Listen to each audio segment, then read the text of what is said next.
sebuah cerita yang judulnya Si Kelingking. Dahulu ada sepasang suami istri yang miskin. Meskipun mereka miskin, mereka sangat bahagia. Namun alangkah sayangnya mereka belum dikaruniai seorang anak. Dan setelah itu pun sang suami berdoa kepada Tuhan, "Ya Tuhan, karuniakanlah kami seorang anak walaupun sebesar kelingking." Setelah kata itu dilontarkan, tidak lama kemudian akhirnya sang istri pun mengandung. Dan 9 bulan kemudian akhirnya sang istri pun melahirkan. Setelah itu mereka terkejut melihat keadaan anaknya sebesar kelingking. Dan akhirnya mereka sangat kacau. Dan mereka pun akhirnya merawat si kelingking dengan baik. Setelah besar si kelingking dan sang ibu, keluarga itu pun sangat terpaku akan keadaan si kelingking. Kelingking mempunyai kebiasaan yang sangat aneh. Meskipun dia badannya kecil, dia sangat rakus. Dan sampai-sampai keluarga itu pun tidak mampu lagi untuk mengasuh atau membiayai si kelingking. Dan keluarga itu pun memutuskan untuk membunuh si kelingking. Beberapa hari kemudian, si kelingking akhirnya diajak oleh ayahnya ke kebun. Setelah sampai di kebun, sang ayah menebang satu pohon yang lumayan besar dan mengarahkan ke tubuh si kelingking. Dan akhirnya si kelingking pun sudah sampai di kebun. Sang ayah pun akhirnya menebang satu pohon dan dalam lama kemudian pohon itu pun tumbang dan mengenai tubuh si kelingking. Setelah sang ayah memastikan si kelingking sudah meninggal, akhirnya sang ayah bergegas pulang ke rumah dan menceritakan kepada sang istri. Sang istri pun akhirnya telah merasa lega setelah mendengar cerita dari sang ayah. Tidak lama kemudian terdengar teriakan dari luar rumah, "Ayah, di manakah kali ini?" Dan akhirnya mereka pun merasa heran dan mereka akhirnya keluar. Mereka terkejut karena mereka melihat anaknya sedang membawa kayu yang lumayan besar di pundaknya. Setelah kayu itu disimpan dan akhirnya mereka sadar bahwa si kelingking itu adalah darah daging mereka dan harus dirawatnya. Setelah itu pun si kelingking menjadi sumber tambahan tenaga bagi keluarganya dan akhirnya mereka hidup bahagia. Oke, jadi ceritanya si kelingking itu ada ya. Kalau cerita si kelingking Kak, Ya, silakan jawab. judulnya apa Kak? Judul bukunya Si Kelingking. Pengarangnya, Ya, mau nanya apa? pengarangnya siapa? Pengarangnya Yudhistira Ikranegara. Hikmahnya apa? Hikmah dari cerita ini, kita harus bersyukur kepada Tuhan. Apa yang diberikan Tuhan kepada kita harus mensyukurinya. Itu hikmahnya dari cerita tersebut.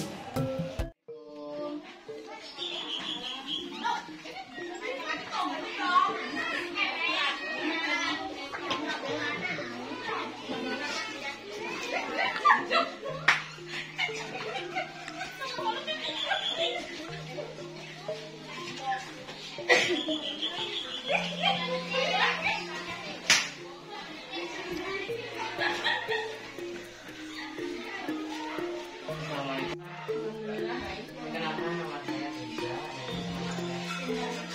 Kami dari Pramuka SMP 2 Kalimantan.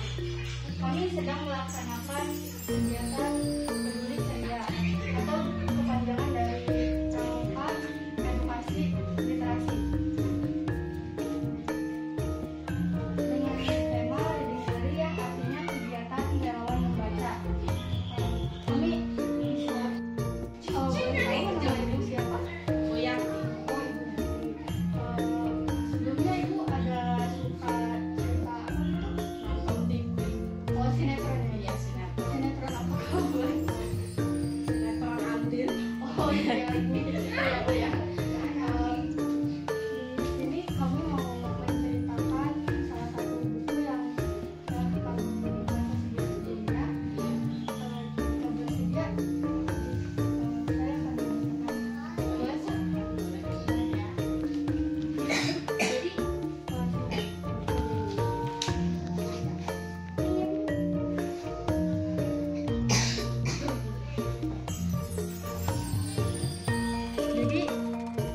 Jadi buku ini berjudul Gadis Berambang, sebut saja namaku Elni. Buku ini ditulis oleh Laila Suryani dengan penerbit Situs Seni. Nah, di buku ini juga berjumlah 85 halaman.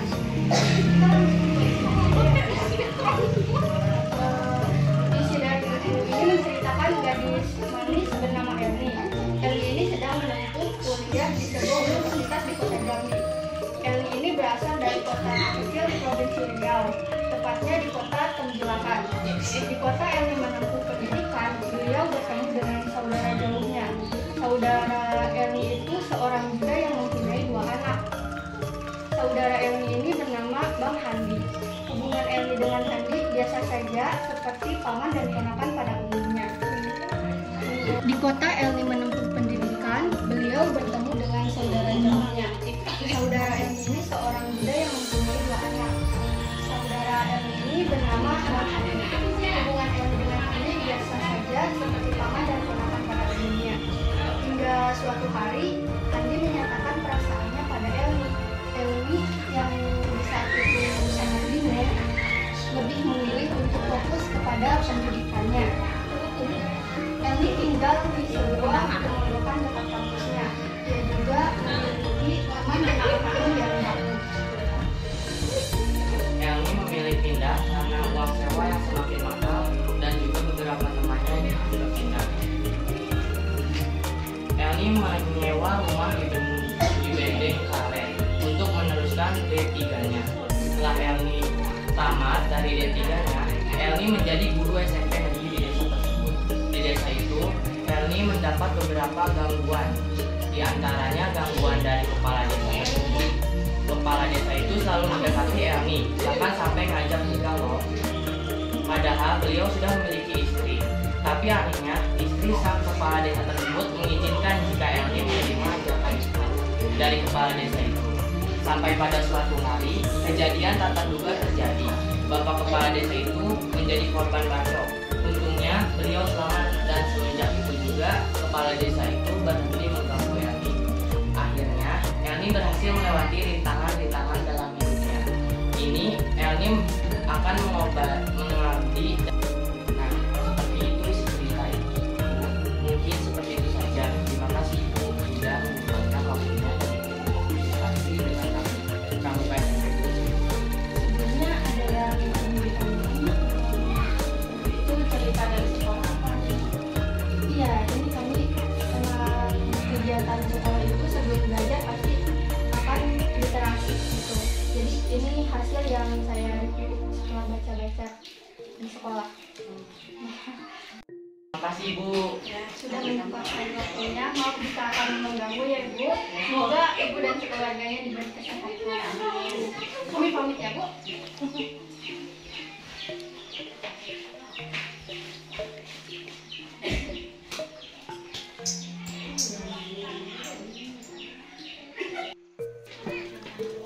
Assalamualaikum.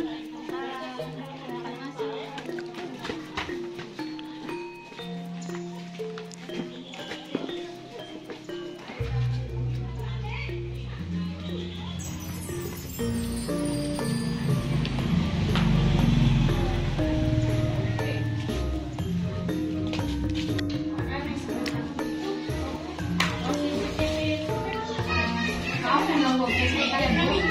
Kami dari Dimas 21 Pramuka SMP Negeri 2 Ciawirukan sedang melaksanakan Peduli Ceria atau Pramuka Edukasi Literasi dengan tema Rindu.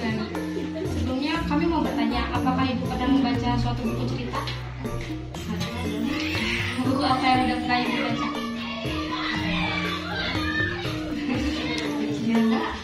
Yang suka dari sekolah gitu. Jadi di sini perkenalkan nama dulu ya Bu. Nama saya Nalda Puspitasari dan teman saya Suka Nurama. Kami akan membacakan satu buku cerita dan dengan judul Si Udin, anak yang jujur. Mulai bacanya Bu ya.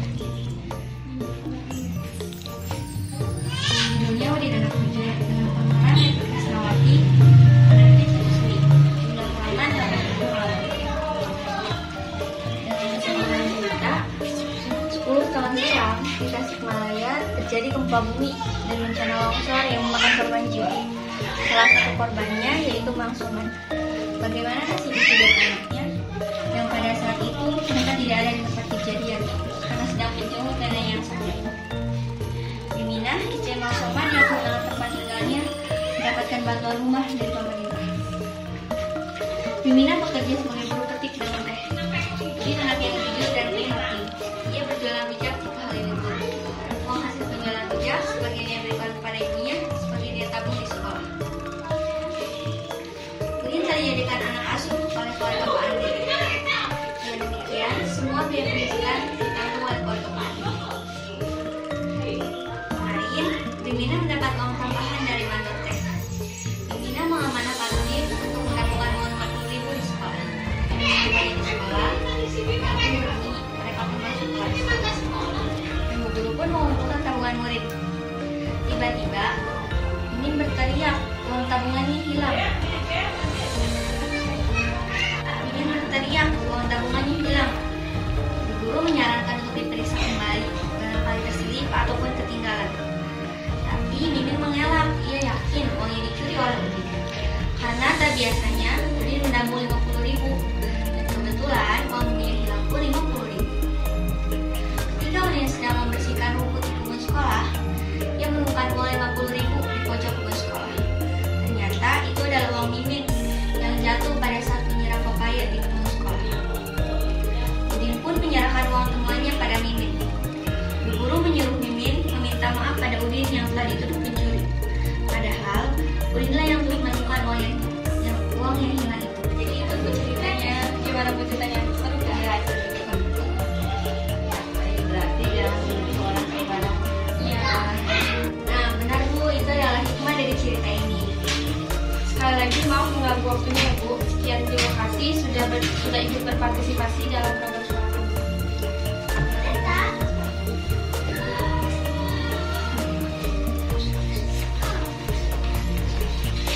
Assalamualaikum. Yuk. Assalamualaikum.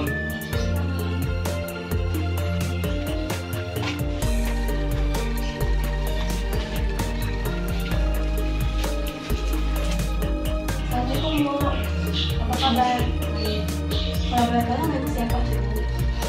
Perkenalkan, kami dari Pramuka Program.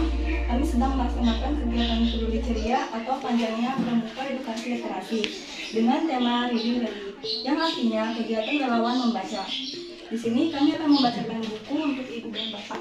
Sebelumnya, ada nggak sih buku atau cerita yang ibu bapak sukai? Nah, kalau nggak ada, di sini kami akan membacakan buku yang berjudul Gadis Jelambar. Sebut saja namaku Elmi. Pengarang Laila Suryani, penerbit Situs Seni, jumlah halaman 84 halaman. Sebut saja namanya Elmi, gadis manis yang kini berusia 18 tahun. Saat ini, Elmi sedang menempuh kuliah di sebuah universitas di kota Jambi. Ia berasal dari kota kecil di Provinsi Riau, di belahan tempatnya. Elmi kini tinggal di sebuah pemondokan di dekat kampus. Ia memiliki teman bernama Hanum dan Mbak Nur.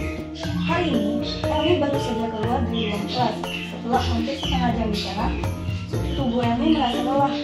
Padahal, mata kuliah kali ini yaitu ilmu bercinta dasar, yang sebenarnya sangat menyenangkan. Hari-hari berlalu dengan cepat, hingga kini Elmi memilih untuk pindah karena uang sewa kamar naik dan beberapa temannya juga sudah berpindah. Setelahnya, Elmi memilih tinggal di bidang karet untuk mendapatkan D3-nya. Telah menjadi bos dan sangat tertugas di suatu suku bernama Suku Buana. Beliau menjadi guru di SMP swasta. Tempat itu selama tinggal di sini Elmi selalu mendapat gangguan dan kepala desa. Bahkan jika ada pria yang mendekati Elmi, kepala desa itu tidak segan-segan akan menghajar pria tersebut. Sampai suatu hari kejadian tak terduga menimpa sang kepala desa. Dia diduga menjadi korban pembacokan di dekat kediaman. Elmi semenjak saat itu sang kepala desa sudah tak berani mengganggu dirinya. 2 tahun berlalu dan kini Elmi berpindah tugas di kota kecamatan. Di sinilah Elmi yang menciptanya sehidup semasa. Ceritanya gimana sih Mbak? Itu kegiatan kami di sekolah setiap sebelum belajar membaca buku selama 10-15 menit. Dan terima kasih untuk ibu yang sudah menyempatkan waktunya dan ikut berpartisipasi dengan kami selama kelas yang kedua terlibat. Sama-sama.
Assalamualaikum warahmatullahi wabarakatuh. Itulah sebagian kegiatan kepramukaan di SMP Negeri 2 Ciawi Gebang. Sampai ketemu di kegiatan selanjutnya. Wassalamualaikum warahmatullahi wabarakatuh.